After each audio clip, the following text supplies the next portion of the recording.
Well, hello everyone, welcome or welcome back to Life of Wonders. This is Polo and I love making videos of dolls, toys and Disney collectibles. And as always, if you like this kind of content and you feel like supporting the channel, then you already know what to do. So today we're going to be unboxing and reviewing in detail the Mattel transforming Ariel doll that I didn't think I would get, but finally I couldn't resist, and here she is.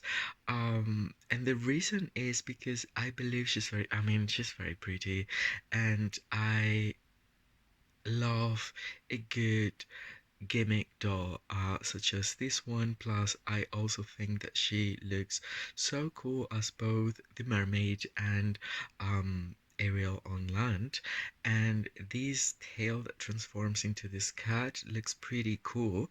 And so anyway, I saw her in a physical store as I got out of the theater, and I really don't want to say anything as for now because I wanted to keep myself for maybe I will be doing a review with the figurines or the figures from Mattel. And yeah, I think I will do that.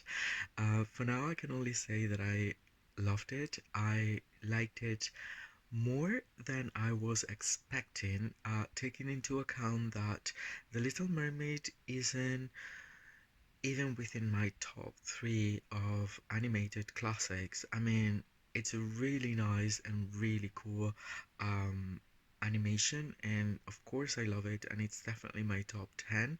But I think that probably for me, and I'm talking about the original animated classics, um, Aladdin and Beauty and the Beast came first for whatever reason.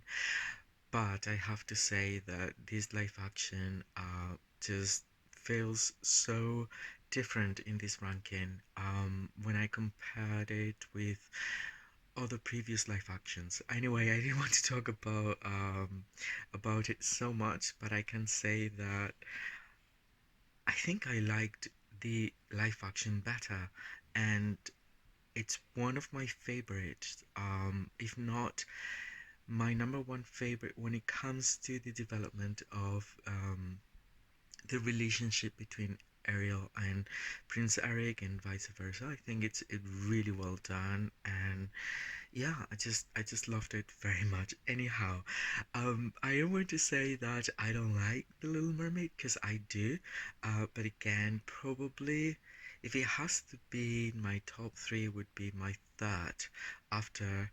Again, first Aladdin, second Beauty and the Beast. But again, this one got me more emotional than Beauty and the Beast by far. So that is a very, very good sign. I mean, this live action. Anyhow, here we have this doll. I'm very excited about owning her. This is the package, and the first thing I noticed while I was like strolling um through this story is that this packaging, I believe this is the only one, actually has the 100 anniversary logo, which is something I have not noticed in any other package before.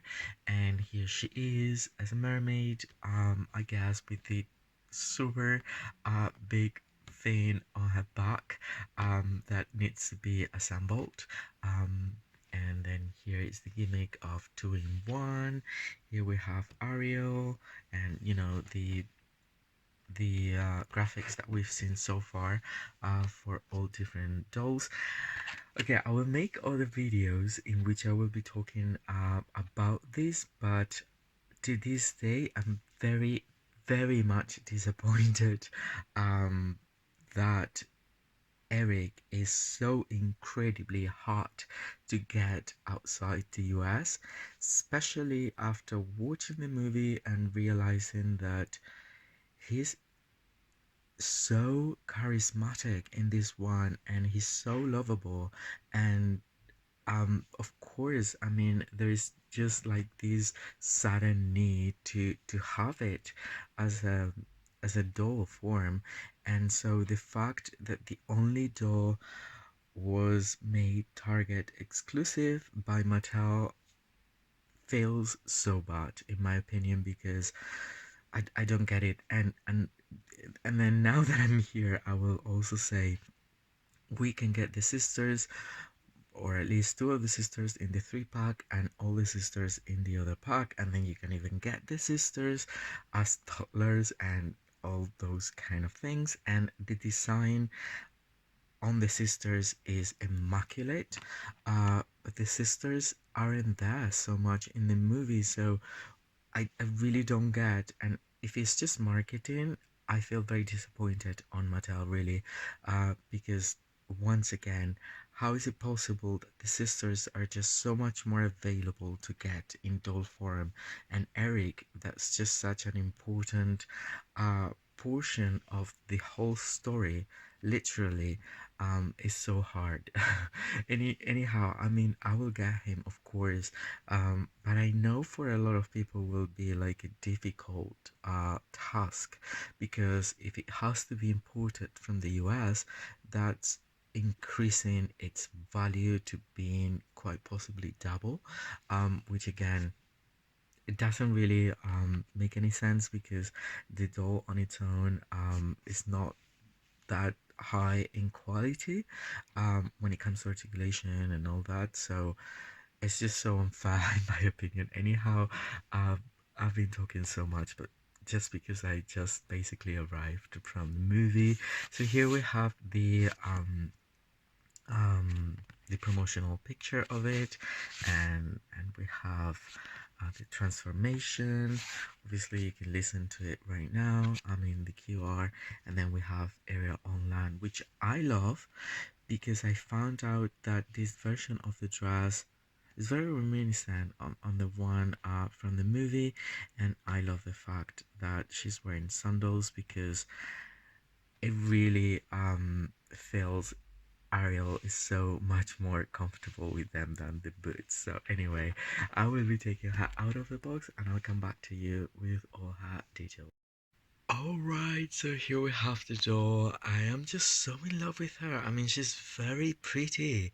I know she's very basic at the same time, but I don't know, probably because I picked her in a physical store. I think that her face is the cutest when I compare her with all the other ones that I have.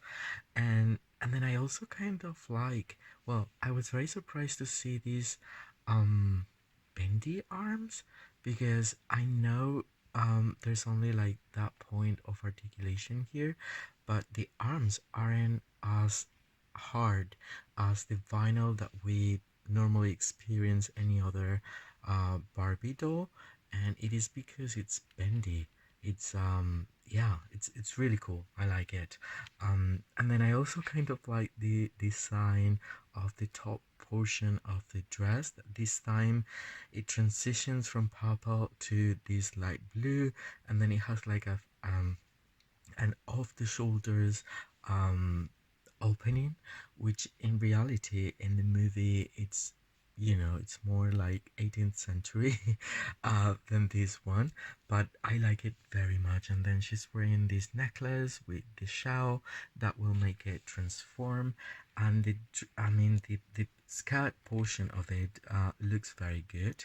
In the movie it's shorter, but again they needed to cover the whole tail, so it's understandable. And I love the volume of it. I also love the print, and yeah, I actually like the print very much. I think it gives perspective and you know, complexity to it all. And if it was just one solid color, it would have been so basic, but this is like perfect. And the material, I have to point out, that is this okay, so it's this lightweight, almost like rubbery. It's the very same material that they've used for the tails in the sister set. So that very same material, they've used it for her tail, and then the skirt this time. So anyway, this is Ariel on land, with the dress like assembled as so. I'm going to show you the back of it so you can see well, the hair, very cute. Again, I love the card even behind. I think these coated elements are super cool, and I love the fact that I don't know, she's softer than any other Barbie. And then you have this shell to push it up and then transform her like so. And this is the back of it. And now we'll see how's the transformation. It's a little bit abrupt. So are you ready for it? Okay. Oh my god. That was, as I was saying, very abrupt and rough. The mechanism just goes super fast. But anyhow, I actually love her as a mermaid with this huge fin too. I don't know, there's something quite magical about it all. And the thing is that in the movie, I mean, this is not as realistic as the others, the other renditions of the film, but this is very magical and whimsical in a way, with the glittery portion and then the gradient of colors and the shape. It's very cool. I don't know, I just love the whole thing. And this time around they've sculpted I don't know, they've created this base, which I don't think it's the fin as such, or it could well be like part of a dress, if you ask me. And then there are shells and there's this starfish, and I just like it. I mean, I like it because it's different. And the gradient of colors is very accurate to how we see it in the movie as well. Also, the movement of these is pretty cool. Once again, it's this material that's thick enough, and then it's lightweight at the same time. I don't know, I think it's the perfect material. Again, it's the perfect one also for the tails, and I wish the deluxe one came with this material for the tail as well, because the tail or the fin portion of it feels very papery for being a deluxe doll, if I have to be completely honest. And that is something that I would have changed. Then on the back we have well, this little pathway in which we just push. Sorry, oh my goodness, I think I took it off. Right, okay, so we'll put it back. It's very easy, you just need to click where it is. Let me see if I can do it one-handed. Okay. Alright, so I made it.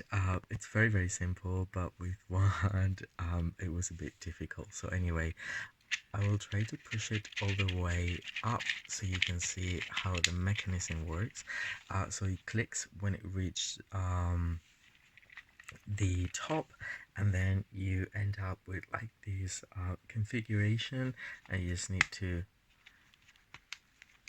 make it click like so. Once again, the hat is amazing, by the way, super good quality with the saran, and then yeah, it's just super soft. Anyhow, so this is the area online portion of, or forum for this doll, and I find her so cute. Once again, I don't know what's about it, but I think that both as a mermaid and as a human, she looks really cute, and I'm very happy that I've added to the collection, because she, like, the other forms of Ariel as a mermaid felt more like a repetition. This one feels so different that it's pretty cool to have her. So I hope you've enjoyed this review, and if you have, well, don't forget to like the video, comment down below. I will always be more than happy to get back to all of you. For now, I hope you all stay safe, and I'll see you very soon. Bye bye.